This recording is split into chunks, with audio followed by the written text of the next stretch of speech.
इनकार कर दिया तो मैं क्या करता। पहली बार किसी ने मुझे रिजेक्ट किया था। जा रहा हूं मैं मुकद्दस को अपने साथ। अगर तुम आना चाहते हो तो मुझे बताओ। करोगे मैं आरएस के लिए सिर्फ एक जिद, बेहतर यही है कि हम एक दूसरे से अलग हो जाए। हेलो फ्रेंड, आरएस का सच सामने आने पर हारून को यकीन नहीं आ रहा था कि इनका बेटा ऐसी कोई भी घटिया हरकत कर सकता है। और जब उन्होंने इस बात की तस्दीक करने के लिए आरएस से बात करने की कोशिश की तो आरएस ने इनके साथ बदतमीजी की, यहाँ तक कि इनका हाथ रोककर इन्हें इसकी ज़िंदगी के मामलात से दूर रहने की धमकी भी दी।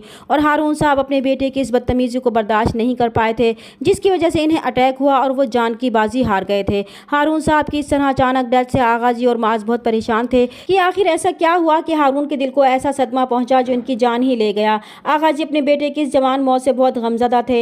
ऐमन भी कुछ नहीं जानती थी कि इसके बाबा के साथ क्या हुआ था। दूसरी तरफ आरएस खुद को अपने बाबा की मौत का जिम्मेदार समझते हुए माफ़ नहीं कर पा रहा था। इसे इस बात का एहसास हो चुका था कि इसने अपने बाबा के साथ बहुत गलत किया था। अगर वो उनके साथ बदतमीजी ना करता तो आज बाबा इनके साथ होते। हारून की मौत का सदमा इतना बड़ा था कि सब ये भूल गए कि इनकी मौत की वजह क्या बनी थी। हारून की तदफीन के बाद आरएस खुद को बहुत अकेला महसूस कर रहा था और कहीं ना कहीं वो मुकद्दस को भी इस सब का जिम्मेदार समझ रहा था कि अगर मुकद्दस ये सारे सच इसके बाप को ना बताती तो ये सब ना होता। अब इसके दिल में मुकद्दस के लिए और भी ज़्यादा नफरत पैदा हो गई थी। इसलिए जब मुकद्दस आरएस को दिलासा देने की कोशिश करेगी तो आरएस मुकद्दस के साथ बदतमीजी करते हुए इस पर इल्ज़ाम लगाएगा कि इसके बाबा को छीन कर इसे अब भी सुकून नहीं मिला जो वो इसके ज़ख्मों पर नमक छिड़कने के लिए आ गई थी। फिर वो मुकद्दस को अपने कमरे से धक्के देकर निकाल देगा कि वो इसे अपना मनहूस चेहरा आइंदा कभी ना दिखाए। और मुकद्दस बेचारी हर बार की तरह बेकसूर होते हुए भी ये सब बर्दाश्त करने पर मजबूर थी। इसे भी अपने मामू की मौत का बहुत दुख था। इसने कभी ये नहीं सोचा था कि आरएस की हकीकत जानकर इसके मामू की डेथ हो जाएगी। इसे भी इस बात का गिल्ट था कि अगर वो अपने मामू को ये सब ना बताती तो वो आज जिंदा होते। दूसरी तरफ माहिरा आरएस को मुकद्दस को अपने कमरे से धक्के देकर निकालते हुए देख लेगी तो बहुत खुश होगी और फिर माज और आगा जी पर यह हकीकत खुल ही जाएगी कि मुकद्दस की ज़िंदगी बर्बाद करने वाला कोई और नहीं आरएस है। मुकद्दस की अगवा से लेकर इसकी 2 बार शादी रुकवाने में आरएस का ही हाथ था। तो माँ से ये सब बर्दाश्त नहीं होगा कि इसकी बहन ने इतना सब कुछ सिर्फ आरएस की वजह से सहा था। वो इसी वक्त गुस्से में आरएस के पास जाकर इसका गिरेबान पकड़ लेगा कि आखिर इसकी बहन का क्या कसूर था जो इसने इसकी बहन की ज़िंदगी जहन्नुम बना दी और इसे सारे ज़माने में रुसवा कर दिया था। तब आरएस बहुत ढिठाई से बता देगा कि वो क्या करता।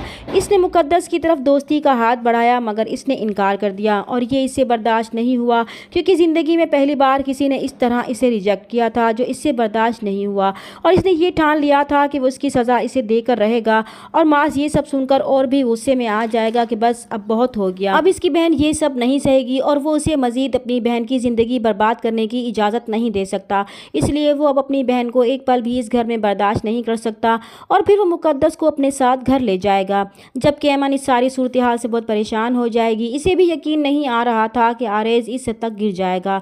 मुकद्दस माज को समझाने की कोशिश करेगी कि मैयत वाला घर है, इस बात का बाद में फैसला करेंगे, मगर माज अब किसी की नहीं सुनेगा। दूसरी तरफ माहिरा आबिस के पास जाकर इसे कहेगी कि अगर अब भी वो मुकद्दस को पाना चाहता है तो वो इसकी मदद कर सकती है। तब आबिस उससे पूछेगा कि वो क्या करेगी जिससे मुकद्दस इसे वापस मिल जाएगी। तो माहिरा इसे कहेगी कि वो जैसा कहती जाए उसे उस पर अमल करना होगा। तो आबिस भी इसकी बात मान जाएगा। इधर ऐमन की तबीयत ख़राब हो जाएगी। जब इसे हॉस्पिटल लेकर जाएंगे तो इन्हें खुशखबरी मिलेगी कि ऐमन माँ बनने वाली है। तो माज बहुत खुश होगा और ऐमन को अपने घर ले जाएगा। मुकद्दस भी बहुत खुश होगी कि अब वो फुफ्फो बनने वाली है। इधर माहिरा आबिस को आगा जी के पास पुरसे के लिए भेजकर आरएस को किसी न किसी तरह मुकद्दस के घर भेजेगी। जब आरएस वहां पहुंचेगा तो आबिस को देखकर गुस्से में इसका गिरबान पकड़ने की कोशिश करेगा। तो माज इसे खबरदार करेगा कि ये इसका घर नहीं है जो वो अपनी मर्जी करेगा। माज आगा जी से कहेगा कि वह मुकद्दस को आरएस जैसे शख्स के हवाले नहीं कर सकता। तो आगा जी मुकद्दस से सी मर्जी मालूम करेंगे कि इसका क्या फ़ैसला है, इसे आरएस के साथ रहना है या नहीं। तो मुकद्दस भी आगा जी से साफ साफ कह देगी कि वो आरएस के लिए सिर्फ एक ज़िद है और वो इसके लिए अपनी अजियतों के इंतकाम लेने का ज़रिया है। इसलिए बेहतर यही है कि वो एक दूसरे से अलग हो जाएं। तो आगा जी भी इसके इस फैसले से मुत्तफिक होंगे। अब देखना यह है कि आरएस मुकद्दस को तलाक देता है या नहीं। चैनल पर नए हैं तो प्लीज़ चैनल को सब्सक्राइब कर दें। मिलते हैं नेक्स्ट वीडियो में, तब तक के लिए अल्लाह हाफिज़।